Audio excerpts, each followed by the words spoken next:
ఒక అమ్మాయి రోడ్డు మీద గుడ్లు అమ్ముతూ ఉన్న ఒక పెద్దాయన దగ్గరికెళ్ళి ఒక గుడ్డు ఎంత అని అడుగుతుంది. ఆ పెద్దాయన ఒక గుడ్డు ₹5 అని చెప్తాడు. అప్పుడు ఆ అమ్మాయి 6 గుడ్లు ₹20కి ఇస్తావా లేక నేను వెళ్ళిపోవాలని చెప్పి ఆ పెద్దాయనతో బేరం ఆడుతుంది. ఆ పెద్దాయన బాధతో తీసుకోండి మేడం, నాకు బతకడానికి మాత్రమే డబ్బులు కావాలి కానీ నేనేదో కోట్లు సంపాదిద్దామని కాదు, పొద్దున్నుంచి కూడా ఒక గుడ్డు కూడా అమ్ముడు పోలేదు, తీసుకోండి మేడం అంటాడు.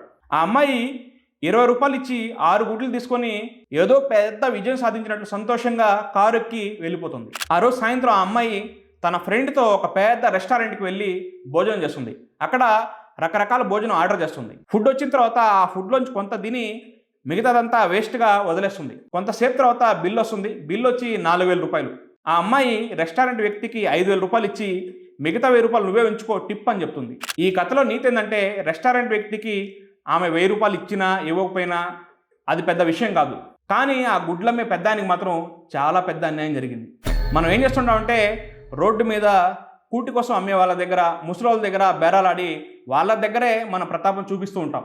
కానీ పెద్ద పెద్ద రెస్టారెంట్కి వెళ్ళినప్పుడు వాళ్ళు ఎంత చెప్తే అంత బిల్లు కట్టేసి వస్తాం. ఎక్స్ట్రాగా టిప్పు కూడా ఇస్తాం. రోడ్డు మీద అమ్ముకునే వాళ్ళు ఏదో కోట్లు సంపాదించాలని వ్యాపారాలు చేయరు.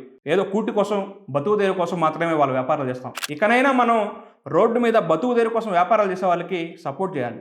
ఈ వీడియోని షేర్ చేయండి. నేను చెప్పింది కరెక్టా కాదా కామెంట్ చేయండి, లైక్ చేయండి.